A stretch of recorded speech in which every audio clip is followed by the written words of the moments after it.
This is IGN. Hitman World of Assassination finally gets cross-progression. Welcome to your IGN Daily Update. But first, as Avatar Fire and Ash rumbles on at the box office, and it becomes increasingly clear that James Cameron's sci-fi epic won't come close to matching the enormous amount of money Avatar 1 and 2 made, some superfans of the franchise are calling on each other to return to the theater for a repeat viewing, although others aren't thrilled with the idea. Avatar Fire and Ash is now up to $1.319 billion worldwide after 5 weekends, $363.5 million domestically and $955.3 million internationally. Writer and director James Cameron is yet to signal that Avatar 4 and 5 are definitely going to happen, as box office watchers wonder whether Fire and Ash has done well enough to convince the powers that be at Disney to move ahead. The special effects-heavy Avatar films cost a huge amount of money to produce, but they have historically made billions of dollars at the box office.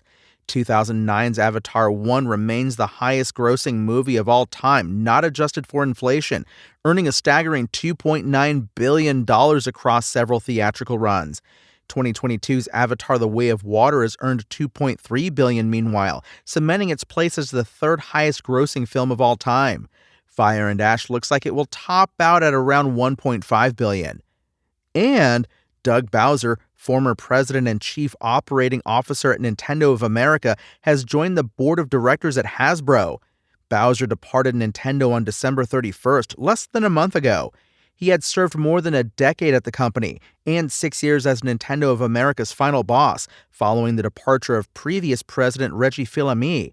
Bowser's time at the company was notable as he oversaw the success of Nintendo Switch and then the record-breaking launch of Switch 2, while gamely acknowledging all the jokes about his surname. Nintendo's former chief will be joined as a newly installed member of the Hasbro board by Carla Vernon, CEO of The Honest Company. Hasbro owns a swath of major entertainment franchises, including Dungeons & Dragons, Magic the Gathering, Monopoly, Transformers, and Peppa Pig. The company's profits have swelled in recent years due to the spike of interest surrounding D&D and the breakout success of Baldur's Gate 3, developed by Larian, which has now moved on to work on Divinity rather than work on a sequel. Bowser was replaced as Nintendo of America president by Devin Pritchard, a 19-year veteran of the video game industry and long-standing member of the Nintendo of America leadership team.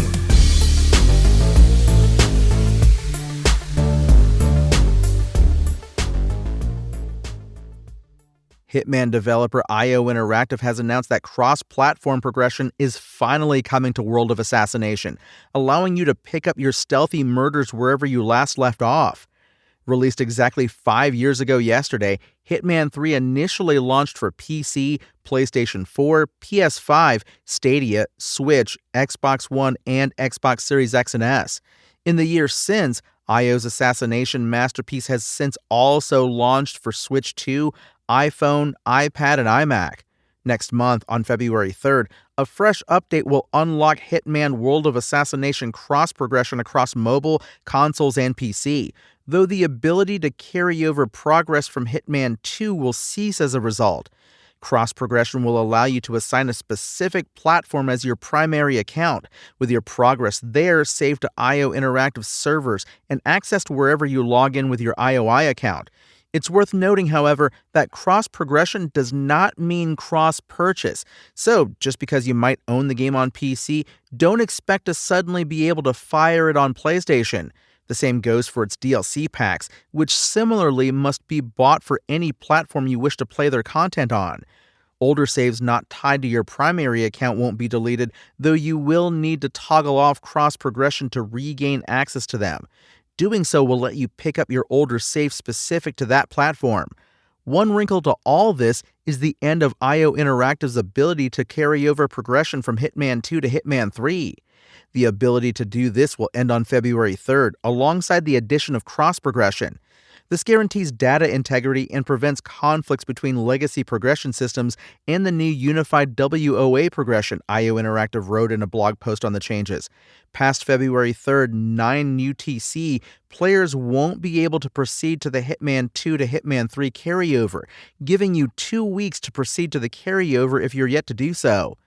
IO Interactive has 3 main productions right now: ongoing work on Hitman World of Assassination, including work on a co-op mode, James Bond blockbuster 007 First Light, and a new fantasy IP appropriately codenamed Project Fantasy. Beyond all that, there are also plans to release Hitman 4, eventually.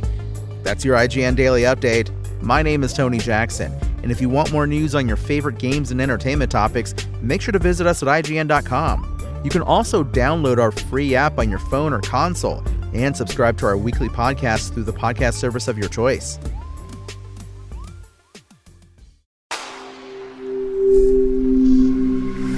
Spoken Layer.